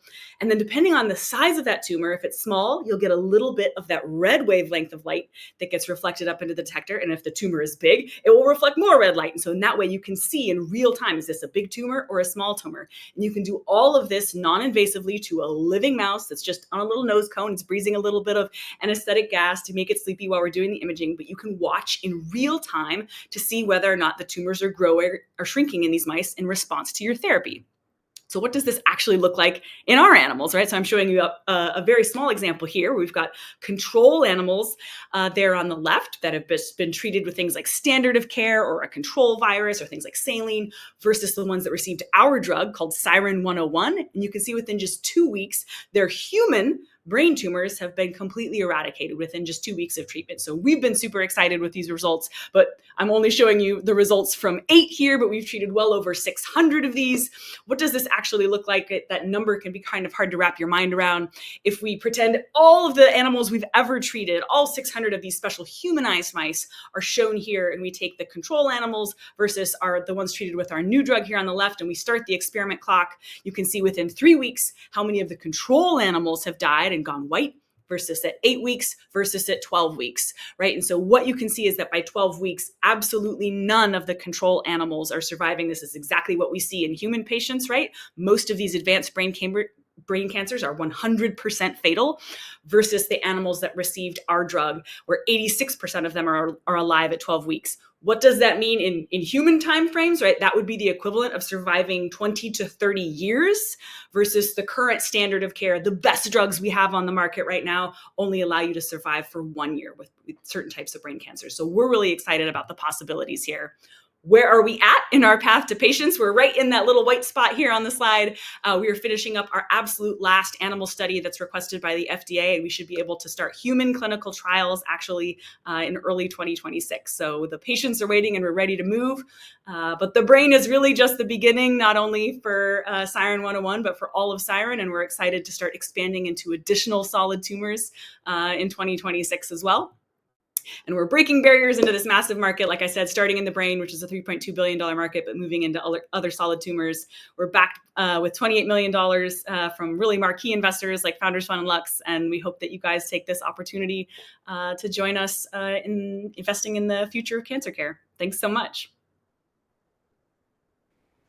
Fantastic. Another mind blower. Nicole, thank you so much. Let's bring our judges on and see if we can get their takes. Paul, why don't you get us started? Yeah, Dr. Nicole, it's funny you mentioned FedEx trucks, because in my mind, I was thinking of them as like tiny little microscopic Uber drivers that can deliver medicine, directly to all types of cancer tumors. And I would say, make sure you tip that driver well. Now, I'm kind of curious, though, how much would a full treatment cost? Is that something you would know at this point? So a little hard to say this far out, right? The market often decides those things as you get closer to kind of that phase 3 clinical trial, that third clinical trial that you would run. So a little bit hard to say, but it'll be competitive with other oncology products that are kind of out on the market at that time. Well, the reason why I ask, and this is a tough question, but I'm wondering about accessibility. Are you planning any tiered pricing, partnerships with global health organizations, or patient assistant programs? So one of the really exciting things that's unique about Siren that I didn't really get time to talk about in the pitch since it was only 5 minutes. Most gene therapies like we're using, where you're using a virus to deliver genetic medicine, those are all 1-for-1. So every AAV gene therapy on Earth, whether it is for something in the brain, something in the heart, something in the kidney, these are all 1-for-1, meaning you're going to make that virus and it's only good for that disease. Like it can only be used to treat Duchenne's muscular dystrophy, but it can't treat a little girl who's got spinal muscular atrophy, right? They're all 1-for-1. They have to be built from scratch. one of the most exciting things about Siren is not only are we the first one of these classes of viruses, AAVs, going after cancers, we are also the first AAV gene therapy in the world that's universal. What the heck does that mean? That means that we don't actually have to re-engineer the virus. And the special, right, the little package I was talking about that gets put in the FedEx truck, we don't have to re-engineer our package, right? Those engineered cytokines that I was talking about, we don't have to re-engineer that for every new cancer. So we can use one drug product, Siren 101, not only for our first program, which is in these high-grade glioma brain cancers, but it could also work for like not only any other potential brain cancer, but potentially any other solid tumor cancer. So it allows us to produce this stuff at massive scale, but not have to like go back to the drawing board with every new program and re-engineer these from scratch. We can just like, it's kind of like using a bolt. Like once you've engineered that bolt once, right? Like we were talking about robotics in the last talk, right? Like you could re-engineer that bolt once, but like reuse it over and over and over and over in every one of your new robotic, instruments that you're making. The same kind of thing here. No matter what cancer you have, we could potentially use Siren 101. And so on our end, the amount of costs that we incur as a company go dramatically down with each new program. The kind of clinical development time, not to mention also the discovery and preclinical time, like really the entire timeline for us shrinks. Right? Most drugs, you're looking at 10 to 15 years for each new drug. And you're looking at 2 to 3 billion, billion with a B, not million, billion with a B, $2 to $3 billion that you need in order to develop that drug. But if you can use something more than once for more indication, those timelines shrink from like 15 years, maybe down to something as short as like 4, 5, 6 years. And the amount of capital that you need goes from being like, say, 2 billion to maybe something more like 200 million per indication. And so if you incur fewer costs, you need to raise less money, right? Everything becomes easier such that now you don't need to have list prices that are sky high. You can have things that are much more kind of attractable and affordable for not only private payers, but also for groups who are getting their healthcare spend by things like Medi-Cal and Medicaid and these types of programs. And so it makes it much, much easier for us to manufacture. It makes it much easier for us to get to patients more quickly. It allows us to incur fewer costs so that we can basically keep the list prices to be stomachable as they reach market and these types of things. So that's kind of where we fall on that. Fantastic. Awesome. Now, Leah, what have you got? So talking about going faster, it is my understanding that brain cancer is a rare disease, and therefore you have kind of a faster FDA approval track. Am I correct? And if yes, can you tell us how that's going to help your business, your product get faster on the market? Exactly. So not only is the first brain cancer that we're going after, which is a special brain cancer called high-grade gliomas, but all 125 cancers, fun fact, if folks didn't know that, there's 125 different cancers that can happen in your brain. They are not all the same. There's 125 different of them. All 125 of them are considered rare. And that's not just like a word. It has a definition, right? According to the FDA, a rare disease, any disease, doesn't have to be cancer. A rare disorder is something that has fewer than 200,000 new patients every year in the United States market, if we're just talking about the US. So 200,000 patients or fewer per year. And if you are a disease that meets that, which our brain cancer, high-grade glioma, and all brain cancers are, then you're eligible for an very special FDA designation called orphan disease or orphan disease designation, so ODD. And if you have orphan protection, which we do, we were awarded orphan disease protection last year in 2024, then it makes you eligible for all these like downstream FDA kind of regulatory speed ups. So you're eligible for things like, immediately you get things like tax incentives and tax breaks and all these types of things because they're trying to incentivize companies to go after things that are considered rare in order to help those patients. But also it gives you kind of greater access to some of these downstream FDA regulatory designations. So things like accelerated approval and breakthrough designations and fast track review.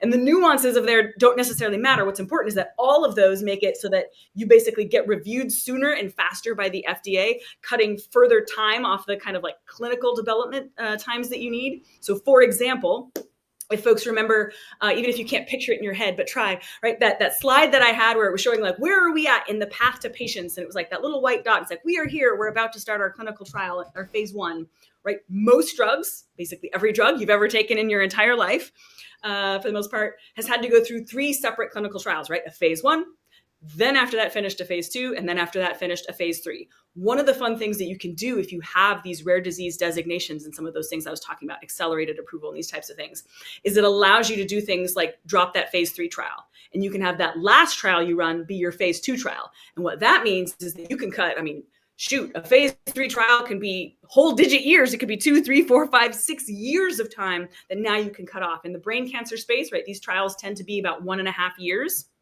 Because again, unfortunately, the patients do die so quickly with these particular types of brain cancers. And so we can cut off potentially a phase 3 trial. The other fun thing, and this thing we actually already got approval for in our pre-IND, IND stands for Investigational New Drug. The very special meeting that we had with the FDA back in April of this year, so just, 2-3 months ago, where we asked, can we combine our phase 1 and our phase 2 trial into a single trial? And folks have maybe even heard of that language before, like a combined phase 1-2 trial.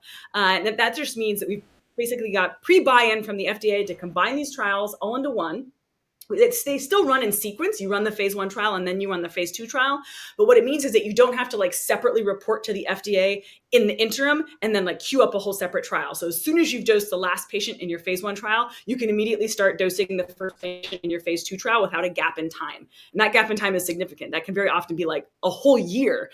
So if you combine 2 trials into one and get to drop your phase 3, you are seriously talking about dropping 3 or 4 years off the amount of time that you need in order to queue something up for that final FDA approval. And that's the gate, right? That's the gatekeeping moment where once you get that FDA approval, now you can start, patients can go out, they can go get a prescription for your drug, and you as a company now can start getting reimbursed for that drug and start making revenue.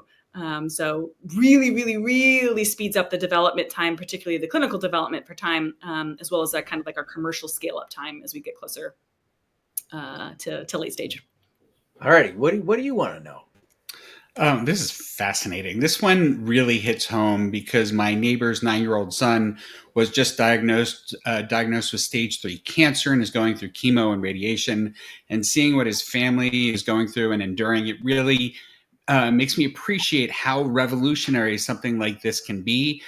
So anything that you can do with a future without those side effects, that is the definition of game changing. I'm really fascinated about what you've been talking about in terms of combining trials. I want to dig into that a little bit. Can you talk about the timeline a little?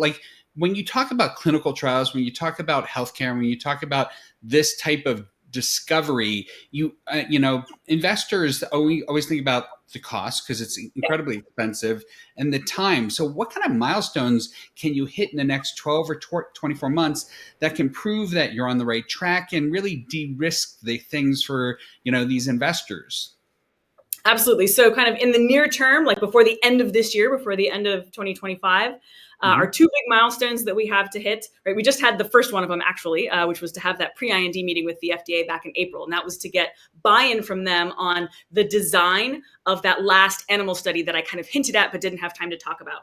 And that's a very specific study. It's called your GLP, Good Laboratory Practices Toxicology Study. It's a mouthful of words that basically mean we want you to do a very, very special structured study in large animals. It can't be in mice. It's got to be in large animals. So this is actually happening in pigs.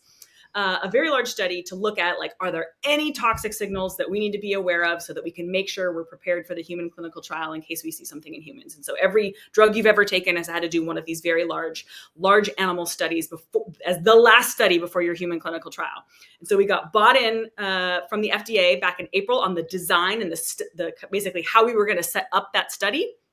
Got them to green light our plan. We actually just finished dosing the last pig about 2 weeks ago. And so those pigs will run over the summer. And then at the end of the summer, basically at the end of August, we will unfortunately take those piggies down because we need to get the samples out in order to be able to send them off for all of the tissue processing and all of the assays that we need to run in order to show that yes, the pigs were fine. There weren't any ill effects. It's safe in order to use this thing in humans. And then we take all of that data. Takes about 2 months to crunch all of that data. This is a lot of information. And then by about the end of November, we should be able to submit this very large data package that includes like all of our safety data, all of our efficacy data, all of our manufacturing data. So like all of the information that we gained in parallel at the same time while this big animal study is running. We're producing the clinical lot of our virus. So the actual lot of virus that the human patients are going to receive, that is being produced like literally as we speak, is being produced in Baltimore, Maryland, here in the States. So that will finish. And then we get like a final report from the virus manufacturer that like the virus cleared all of the tests. We'll get the final report from the animal study group that like all of the animal studies are done. And we need those two final signed, docu-signed reports. And then we submit this very large, and I mean large, like multi-thousand page data briefing booklet to the FDA. And that will all happen right at Christmas. And then we will all take a couple days off and breathe for 2 seconds and then get right back at it. So those are kind of the near-term milestones before the end of 2025 is basically complete our GLP toxicology study and complete our clinical drug manufacturing and get our IND submitted to the FDA. And then next year, it's the start of the clinical trial to start dosing human patients and see if this thing works. Fantastic. Fantastic. Well, listen, everybody, this has been just an amazing show. For those of you who may have just joined us, we have been walking through 4 different amazing entrepreneurs explaining their pitches to the crowd, right? The super crowd. You have an opportunity to invest in and profit from these opportunities. It's really amazing. All 4 of these companies are just amazing. We've got an expert panel of judges. For those of you who may have just joined us, I want to encourage you to stick around. The reality is we're going to do a quick recap in just a few minutes, and you'll be able to get caught up. So you'll know everything there is to know about these amazing companies, and then you can help us decide who wins tonight. We'll be taking you, the audience, the super crowd. You get to choose the SuperCrowd Award winner, while our judges choose the Judges' Choice Award. So stick around. You do not want to miss this. It with your audience. Now let them own a piece. The next generation of startups won't just have customers. They'll have shareholders. Raise with Dealmaker. This is capital on your terms.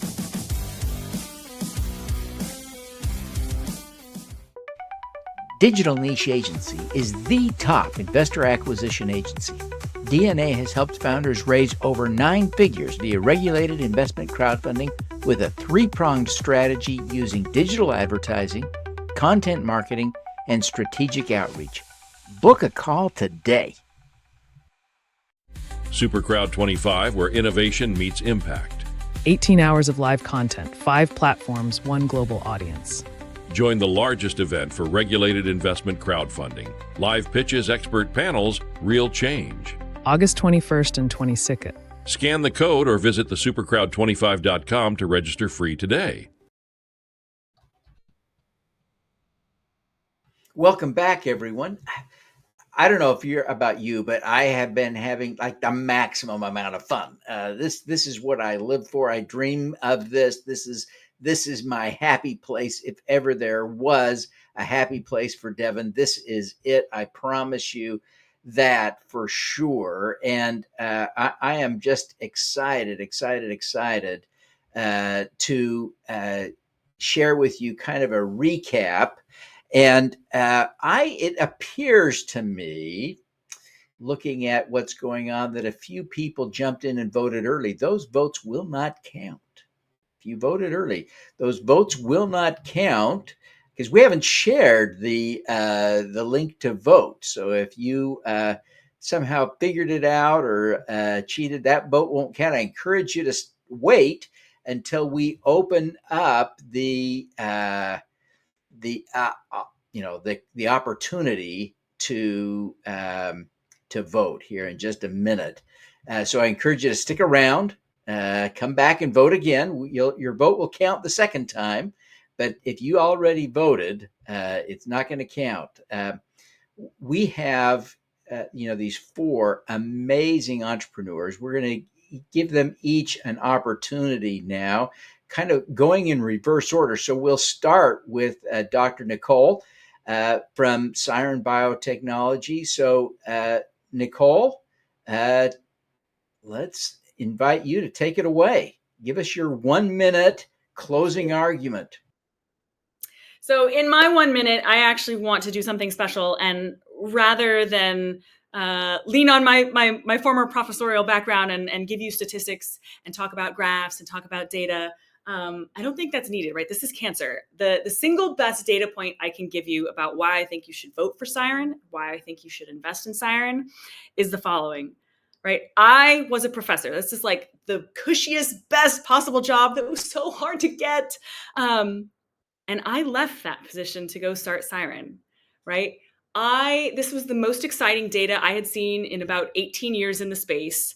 And the thought of letting anyone else kind of take this forward just seemed impossible to me. I was so motivated by the quality of the data when we presented this to our clinical colleagues at UCSF. They were basically saying, like, this is the most exciting preclinical data we've seen. They were begging us to start a clinical trial, begging us to start a company. And all of that kind of combined led me to leaving my faculty position and actually joining Siren full-time to be the CEO. So it's not very often you hear a professor say, like, I'm going to leave my perfect job to go follow this data and start this company. But that's what happened, right? So that's the single best data point I can give you about how much I believe in this company and how much I believe in the data. And if your life has been touched by cancer, if you're anything like me, right? I lost my dad to cancer. My mom is currently battling cancer. I lost a cat to cancer 2 weeks ago. Like, I'm sure all of you feel the same way. If you've been touched by cancer and you want to do something about it, this is an opportunity to do something. So I hope you'll join us. Fantastic. Thank you so much. So much, Dr. Nicole. Thank you. We appreciate you participating. What a compelling pitch. Now, next on our roster is going to be Hiten Sonpal. Hiten, take it away. Give us your most compelling argument. Well, we're thrilled to have been selected for the program, and we're thrilled by your interest. RISE Robotics is disrupting the $600 billion legacy hydraulic space using our innovative belt-rolling technology. We're 3 times faster, so we make our customers more money. We're 3 times more efficient, so we save them money. And of course, we're fluid-free, so we slash maintenance and downtime. We're 100% digital. We enable teleoperations, semi-autonomy, autonomy. And of course, we are clean. And RISE Robotics because I couldn't pass up this opportunity. The founders had already de-risked the technology by shipping products to the Department of Defense. And I have significant experience commercializing robotics and automation from my time at iRobot. So my timing couldn't be better joining RISE, because RISE is targeting first commercial revenues in the second half of this year, which brings us to where we are today, which is we're at an incredible inflection point. We've built a moat of over 25 patents. We've generated $9 million in revenues. We raised $24 million. SuperCrowd has given our deal 4.7 stars out of 5. We are targeting a $600 billion TAM. Please check out our campaign on WeFunder. It's going really well. We post regular updates about our progress towards commercial revenues. Thank you again, and I hope you vote for us. But even if you don't vote for us, I hope we can see you on our cap table. Fantastic. Hiten, thank you so much for being with us tonight. Good luck with the voting here as it begins in just a moment. Now, our next presenter will be, let's see, it's Sona. Sona, you're next. Sona, thank you so much for being here. What a compelling story at Neopenda. Take it away. Thank you so much for having me again. At Neopenda, we're proving that life-saving health technologies like NeoGuard can be both impactful and commercially viable.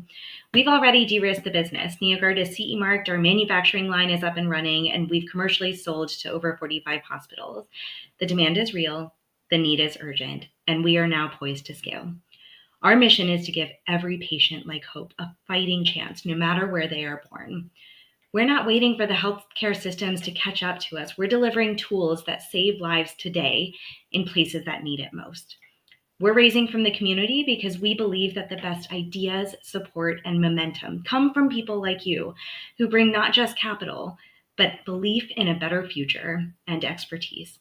If you're looking to invest in a company that's doing well while doing good, Neopenda is your chance. Let's build a more equitable healthcare system together. Thank you. Thank you. Thank you. It is inspiring to see what you're doing, and I certainly hope you are successful with your raise and have the opportunity to save even more lives. Just amazing. Okay, our last pitch is from Praveen Shanbag.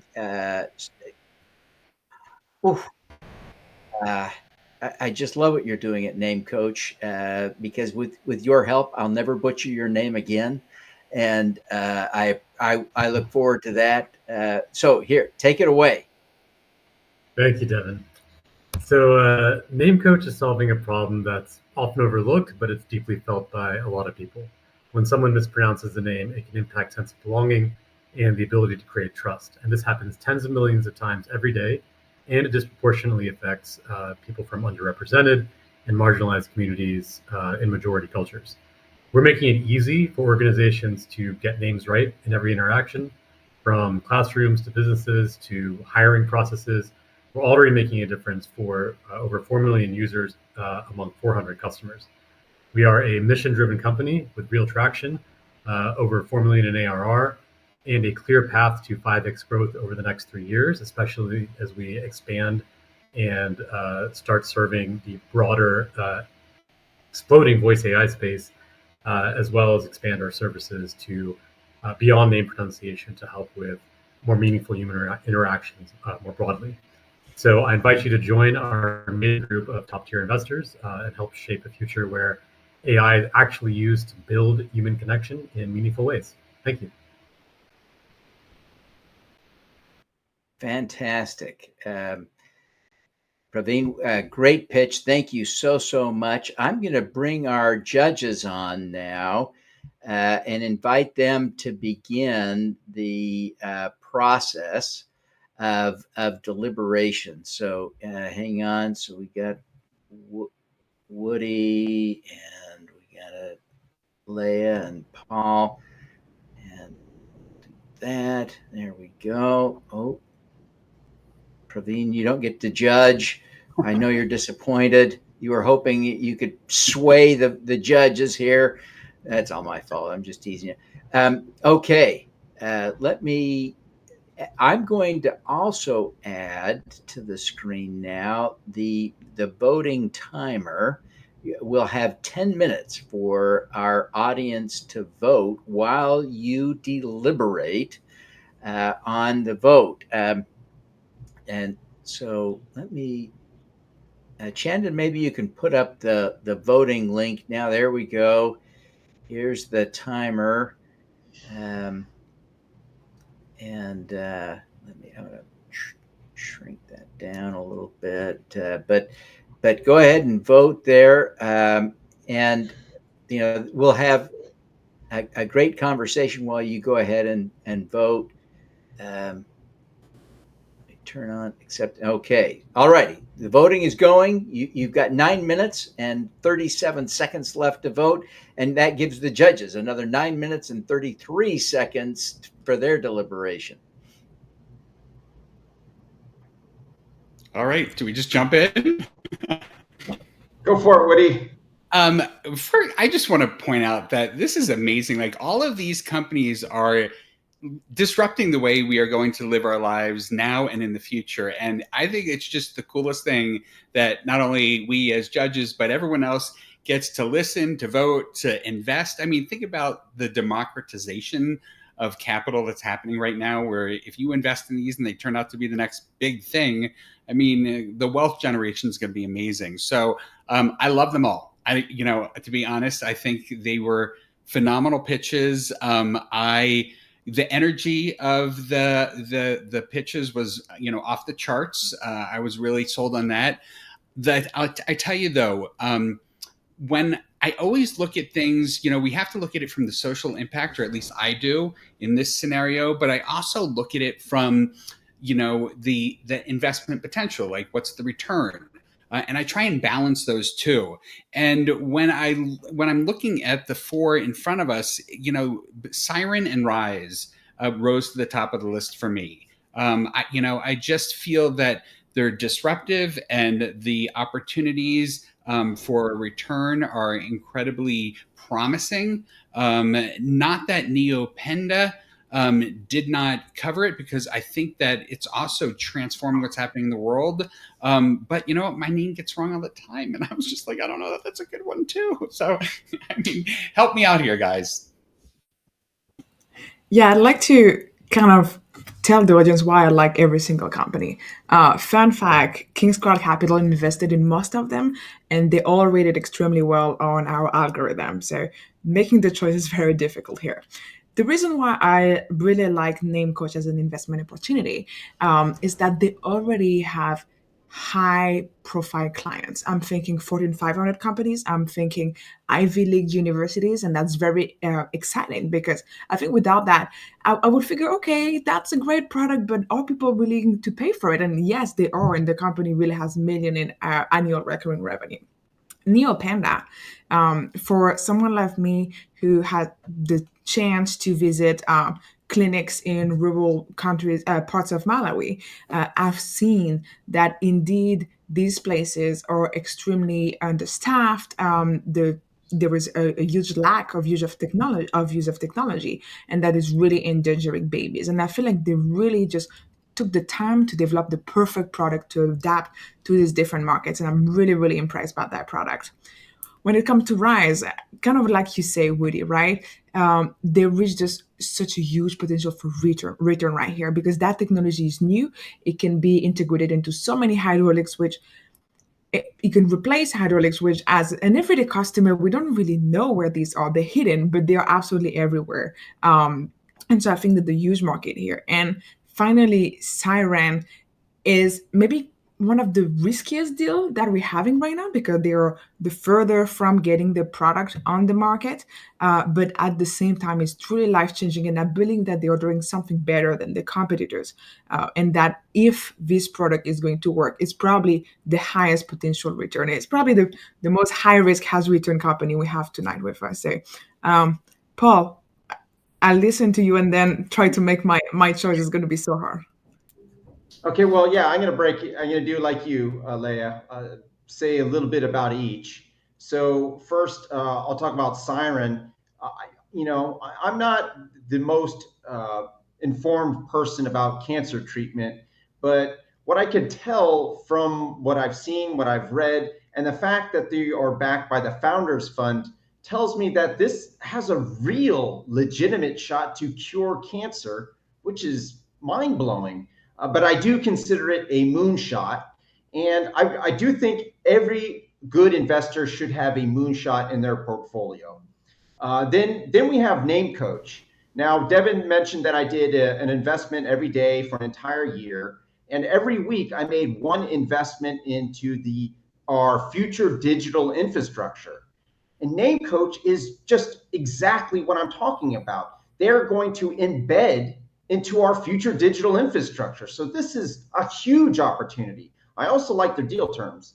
And then we have RISE Robotics. And I've looked at hundreds of Reg CF deals, maybe even 1,000. And this could potentially be one of the greatest financial opportunities that any Reg CF investor will ever have. They have this moat with years of R&D, 20 years, 20 patents, and their technology makes they don't have any competition. Everyone else looks like steam engines compared. It's so far advanced. And then of course we have Neopenda, which you're literally saving African babies and stimulating a local economic multiplier effect, which is incredible. And that is the exact type of investment that I'm looking for, is one that has potential to reverse global economic inequality and and to have a real impact on places where the system has abandoned. So for my vote, it's going to be Neopenda.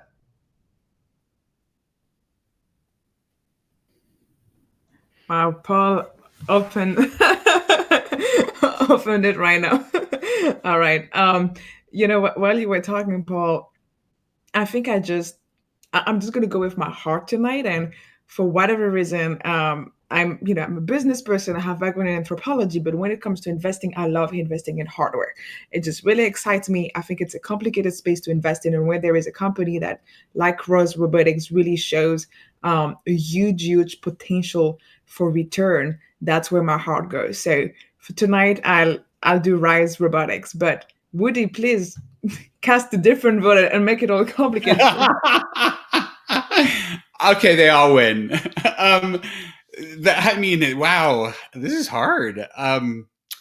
I, I've done work with the World Bank. I've traveled in Kenya. I've been there. I've been at boots on the ground.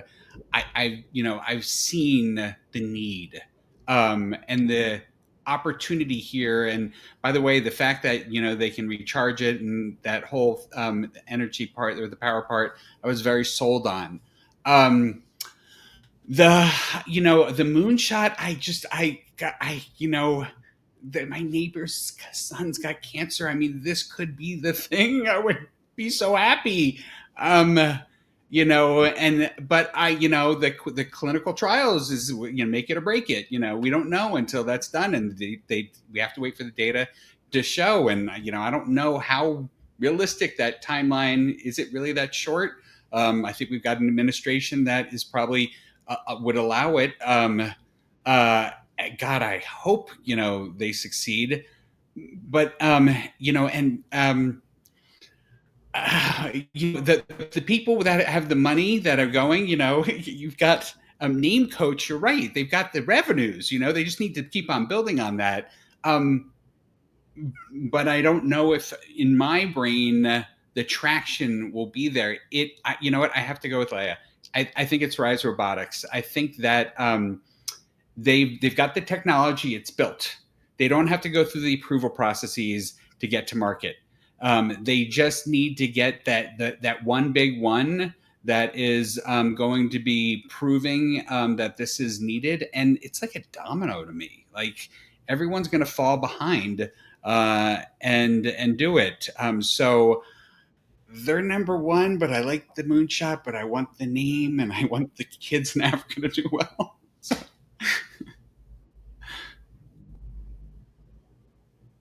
Well, RISE is my second pick, after Neopenda, just because of, the opportunity I think is very unique.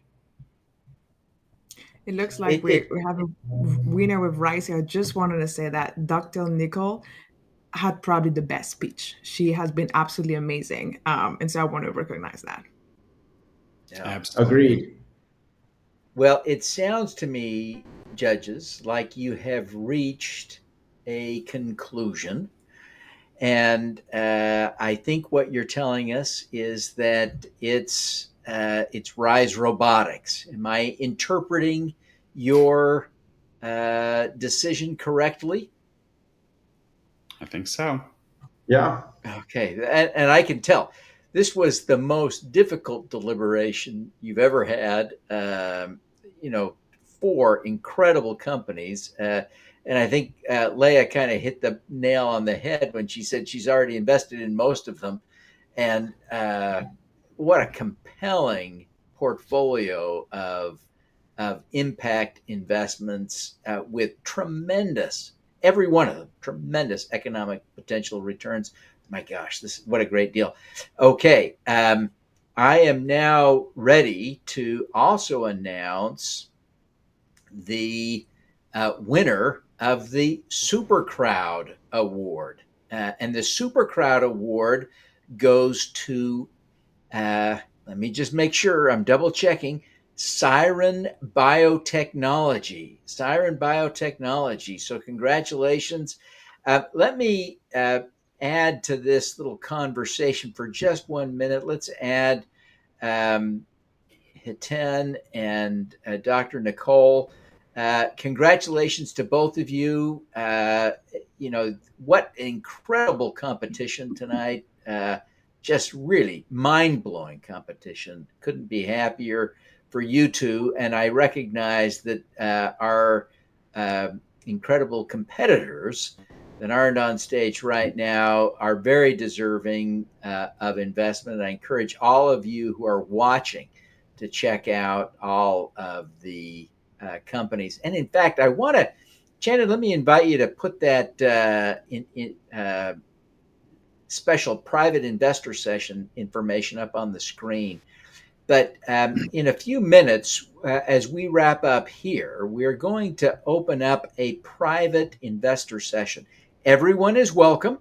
There's no fee to participate. Just come with the intention to invest. And the minimum investments for most of these companies are pretty small, some as low as $100. I shouldn't say that, but that's the deal. And so I encourage, I didn't say about any of them in specific. There wasn't a deal term for any offering, but I want you to recognize if you're interested in investing, even a small amount like that, you're welcome to come to this private investor session. You can see the information on the screen there. And it's really, it's going to be great. We'll have a little private room for each one of the entrepreneurs, CEOs, and they'll have an opportunity to answer your direct questions face to face, wherever you are in the world. And so I encourage you to register and participate. I do want to announce, I mean, there are some just, incredible prizes that go with these awards. And no one has heard these. I'm the only one who knows all of them. I'm the only human on the planet. So let me walk you through this. So one of our sponsors, Digital Niche Agency, is offering a two session consulting session for our SuperCrowd winner. This is worth at least $1,000. Dealmaker, another one of the leading portals, especially for large offerings, very successful player in this space, is also offering a similar strategy session. Again, worth at least $1,000. Our SuperCrowd winner will also get a free 6-month membership, a KingsCrowd Edge membership. I'll follow up with by email with details, but this will give you an opportunity to unlock some of the very cool tools that Leah has talked about tonight as she's talking about the ratings and stuff. That's the kind of thing that you have to have this Edge membership to access. Not everyone can just access it.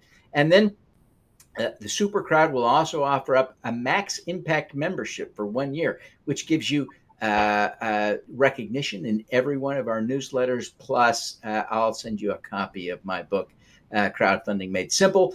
And then one of the coolest prizes of all, what you really want is Paul Lovejoy, our judge here, has committed to invest in both of the winners tonight. So there's money coming for you, hard cash coming as a result of this.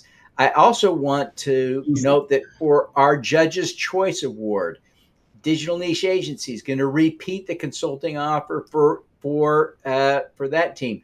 And then we've got Dealmaker, again, doing the consulting. KingsCrowd, this is really valuable stuff. KingsCrowd recently acquired a company called Raise Papers that does Form CAR filings. These are mandatory filings. They'll do one for free for you. It's a $975 value, and it's the kind of thing you're going to pay somebody to do this. And now you're going to get it for free. Congratulations. Again, SuperCrowd will repeat its prizes, the Max Impact membership, along with a copy of Crowdfunding Made Simple. Woody is also, and I missed this. Woody, I apologize for somehow missing you on the list earlier, but Woody is the author of Investimers, and he is going to provide a copy of Investimers to both of our winners. And again, Paul, as I mentioned, will invest in both of the winners tonight. So lots of prizes for all of you. Congratulations. We're super happy for you. Again, I invite everyone who's watching to join in this private investor session. It's going to be great. And with that, we kind of need to end the show. We're a minute over, and we're probably going to go to TV jail here in a minute. But thank you all so much for being with us tonight. And we'll hope to see all of you in a few minutes in the investor session.